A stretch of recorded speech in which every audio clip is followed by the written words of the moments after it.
The classic horror films of the 1970s and 80s define the genre as we know it today, and their influence can be felt in the work of even the most innovative of today's writers and directors. Even as they were leaving their bloody marks on the psyches of a generation of aspiring horror filmmakers, their financial successes paved the way for the genre that those filmmakers would soon inhabit. But success breeds imitation, and in the case of Hollywood, sequels. And while many of these were content to beat the increasingly tried and true formula to death, some charted paths all their own. For better, worse, or flagrantly terrible, here are 8 classic horror sequels that followed up the originals with heaping doses of sheer, batshit lunacy.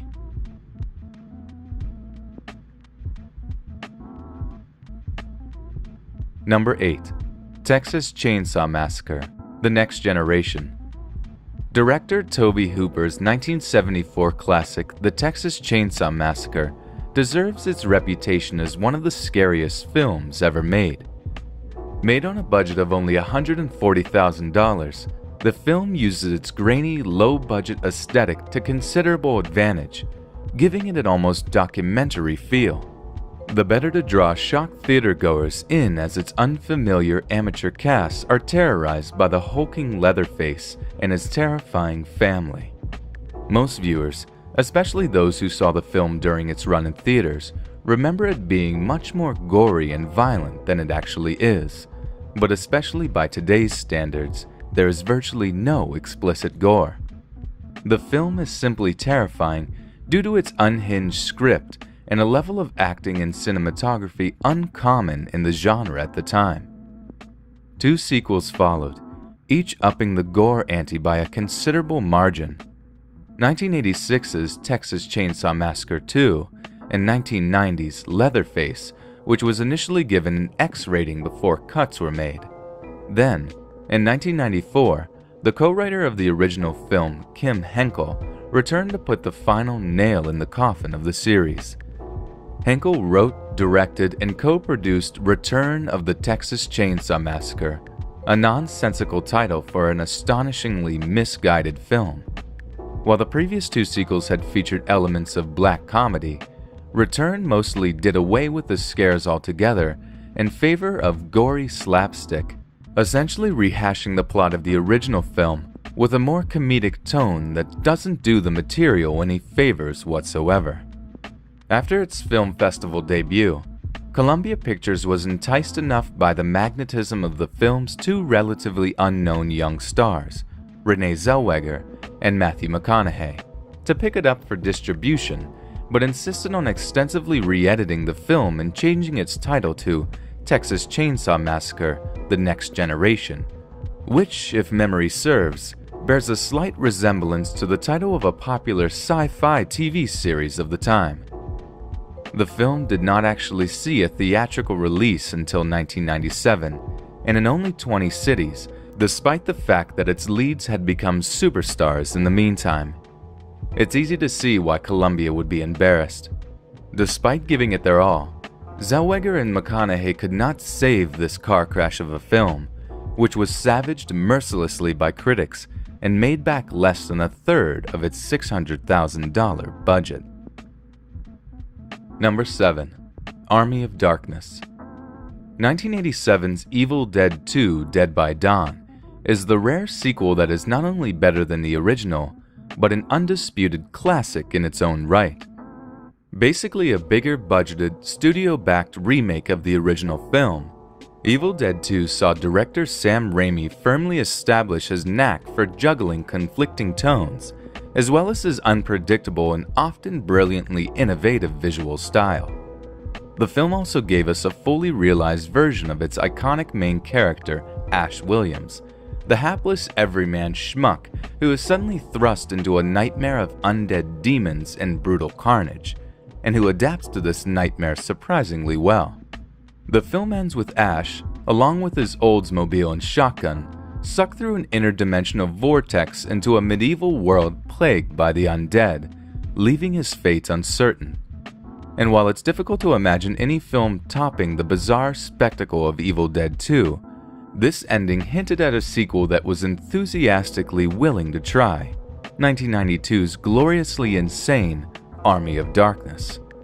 After the success of his superhero film Darkman 2 years earlier, Raimi was given a comparatively massive $11 million budget to work with to pick up from where the previous film left off. Ash finds the medieval peasants terrified of his arrival, quickly earning their respect and fear by dispatching one of the Deadites with his shotgun, leading to one of the most beloved speeches in cult film history. But politics interferes, as Ash is captured by King Arthur and forced into a war between Arthur's forces and the Army of Darkness, led by an evil version of Ash himself. This film's wildly original story and darkly irreverent tone set it apart from not only its predecessors, but the entire field of horror. And lead actor Bruce Campbell turned in a confident and hilarious performance, one that cemented Ash Williams as a cult horror hero. Campbell recently returned to the role in the well-received Starz Network TV series Ash vs. the Evil Dead. Number 6. Gremlins 2: The New Batch. Director Joe Dante was an inspired choice to helm 1984's Gremlins, having already proven his horror bona fides with his adaptation of The Howling and his comedy skills by directing several episodes of Police Squad, the short-lived TV series which gave birth to the Naked Gun series of slapstick comedies.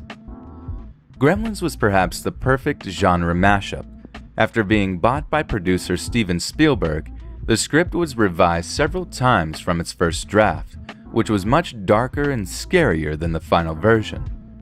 The end result was a nerve-jangling, terrifying, yet at times light-hearted and hilarious film that, it can be argued, also happens to be one of the best Christmas movies of all time. For his 1990 sequel, Dante decided to ramp up the first film's anarchic tone, and that is putting it mildly. For as the Gremlins tend to destroy everything in their path, Gremlins 2 basically did the same, satirically laying waste to the first movie, film criticism, and the entirety of Hollywood itself. The film's plot hinges on a Manhattan high-rise office building being overrun with gremlins, necessitating the knowledgeable assistance of Billy, played by Zach Galligan, our hero from the first film. But this plot is really just a framework upon which Dante and writer Charles Haas hang a series of merciless gags, poking fun at the film's own inconsistencies, letting a pack of angry gremlins loose on film critic Leonard Maltin, and proceeding to break practically every rule of mainstream filmmaking, apparently for the sheer thrill of doing so. In the most blatant example of this, the film appears to break about halfway through the movie's runtime, followed by the shadows of cavorting gremlins on the screen, as if the little monsters had actually taken over the theater in which the film is being watched. In the theatrical version, wrestler Hulk Hogan appears in a cameo as an audience member, intimidating the gremlins into continuing the film. The movie is even bookended by self-aware cameos from Bugs Bunny, Daffy Duck, and Porky Pig, and segments written and directed by the great Warner Brothers animator Chuck Jones. Gremlins 2 polarized fans and critics and flopped at the box office, but has since deservedly become a cult classic. Interestingly, Starz Zach Galligan confirmed November 2015 that a second sequel is currently in development. Number 5. Exorcist 2: The Heretic. Another unconventional sequel to a highly regarded and wholly original horror classic, Exorcist 2: The Heretic differs from our previous entry in that it polarized no one. The film is widely regarded not only as an inferior sequel, or even simply a bad horror movie, but as one of the very worst films ever made. Exorcist 2 was simply a schizophrenic mess, largely unsure of what type of film it wants to be, or even which genre it belongs to. Its convoluted plot involves its heroes, a priest and a psychiatrist, using biofeedback technology and telepathy to understand why the demon Pazuzu is still attached to a now 16-year-old Reagan. But even more central to the film's failure is its terrible acting and thoroughly botched execution. The film's uneasy and confusing mishmash of religious and scientific elements also didn't sit well with the public or critics, virtually all of whom utterly destroyed the picture upon its release. William Peter Blatty, author of the original novel, recounted how a premiere screening he attended provoked as much laughter from the audience as a comedy would have. Likewise, the original film's director, William Friedkin, recalled panicked Warner Brothers executives being chased down the street by angry theater patrons at another advanced screening. Director John Borman, who was responsible for the classic backwoods survival thriller Deliverance, among other more well-regarded films, has spoken of it as an ambitious failure, acknowledging he failed to give the audience the horror they craved. Daily Mirror critic Jack Lewis perhaps best summed up the film's reception. "There is a very strong probability," he wrote in his review, "that Exorcist II is the stupidest major movie ever made. It's all too ludicrous to frighten, and the only time you're likely to hide your head will be in shame for watching it." Number 4. The Return of the Living Dead. Despite its title, The Return of the Living Dead is not technically an entry in George A. Romero's classic series, though it was intended to be. John Russo, co-writer of Romero's seminal Night of the Living Dead, had parted ways with the director after that film, retaining the rights to the words "Living Dead," which explains why none of Romero's sequels use this wording. Screenwriter Dan O'Bannon adapted this film from a novel by Russo, and he was promoted to director when original director Tobe Hooper, yes, the man responsible for the Texas Chainsaw Massacre, dropped out of the film. O'Bannon radically revamped the script to set it apart from the Romero series, inadvertently establishing what would become some long-lasting tropes of the zombie genre in the service of an insane funhouse of a film. For example, while Romero's zombies were essentially walking stiffs with a taste for human flesh, O'Bannon's rotting, desiccated ghouls were the first in the genre to crave a specific part of the human anatomy. These zombies could speak, and they were quite clear about what they wanted. With over-the-top gore, a ridiculous toxic waste plot, and gratuitous fully nude dancing by famous scream queen Linnea Quigley, The Return of the Living Dead revitalized and injected imagination into the genre in a way that Romero's stark, brutal films could not. It was a critical and financial success, and spawned no less than 4 sequels of its own. Number 3. Hellraiser 3: Hell on Earth. The first 2 entries in the Hellraiser franchise, created by British horror master Clive Barker, were morbid, gothic, bloody affairs. Their religious and pseudo-Lovecraftian overtones lent them a weight not typical of the genre, and the first film in particular was boundary-pushing in its grisly violence and queasy family dynamics. But Hellraiser 3: Hell on Earth largely threw the gothic elements out of the window in favor of rollicking 90s-style action.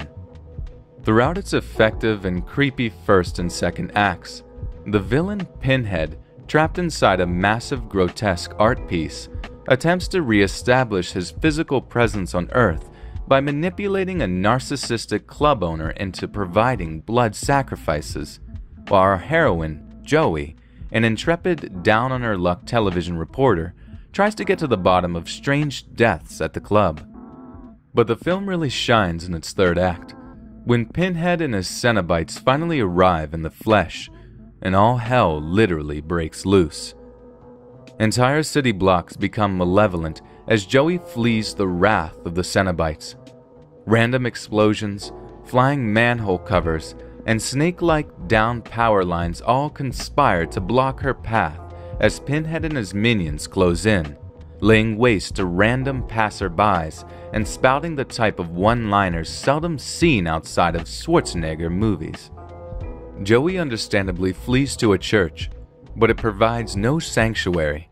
As a kindly priest is trying to convince her that demons are only metaphors, Pinhead arrives, leading up to perhaps the best line of dialogue in the entire series.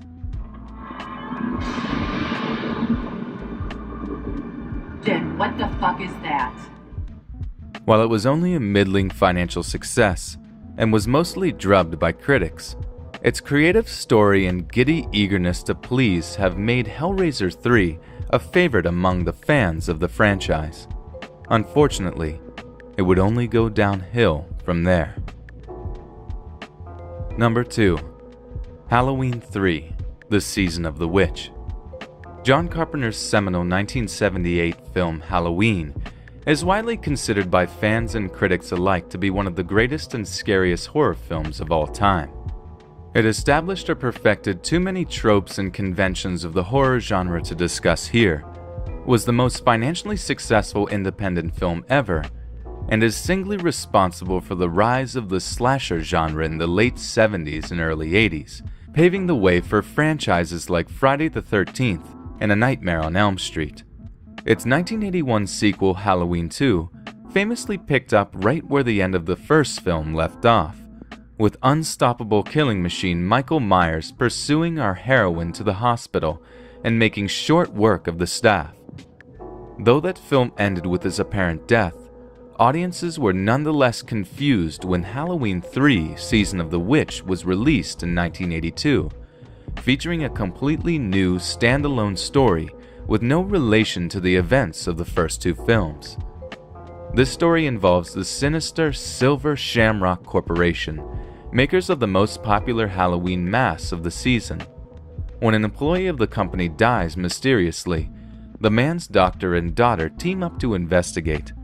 Their journey leads them to the discovery that the corporation is actually a front for a society intent on bringing back the age of witchcraft through the mass sacrifice of every child to wear one of their masks on Halloween night. The film's science fiction themes and distinct lack of Michael Myers led to a severe backlash among fans and critics, although its chillingly effective story and themes have helped it to receive a critical reappraisal in recent years. Director Tommy Lee Wallace has consistently defended the film, lamenting that it likely would have fared better if it had not been included in the Halloween franchise. Number 1. Howling 2: Your Sister is a Werewolf. As previously mentioned, Joe Dante's 1981 adaptation of the best-selling werewolf novel The Howling was quite well received among horror fans, largely due to its overlooked transformation sequences.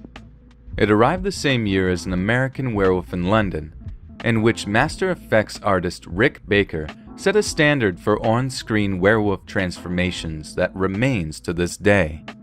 Baker, however, joined that film after leaving The Howling, passing off the effects works to protege Rob Bottin, who proceeded to create astonishing transformations on par with Baker's work. Although novelist Gary Brander did write a sequel to his original novel, also titled The Howling 2, the film sequel bears little resemblance to it, and, as its silly subtitle would suggest, the film relies less on lurid horror and groundbreaking special effects than it does on campy humor and gratuitous nudity. In the film, the brother of the first movie's protagonist attending her funeral is sucked into the wild world of werewolves, compelled by clearly insane people whom he has just met to fly off to Transylvania to fight an evil werewolf queen. This queen is played by former Penthouse pet Sybil Danning, whom of course is compelled by the script to flash her giant breasts. This shot is repeated not once, but twice during the closing credits, providing, according to the legendary critic Robert Ebert, the movie's second and third most interesting moments. The incredibly confused climax involves not only werewolves, but witchcraft, killer dwarves, and weird supernatural parasites. Not that it really matters. By this time, Howling 2 has gone so far off the rails that the only viewers left watching are likely only doing so for one reason. Well, two reasons. Did I miss any other insane sequels? And if you have an idea for a future countdown, please leave a comment down below or send your script to the email in the description. Thanks again for watching, and I'll see you again soon.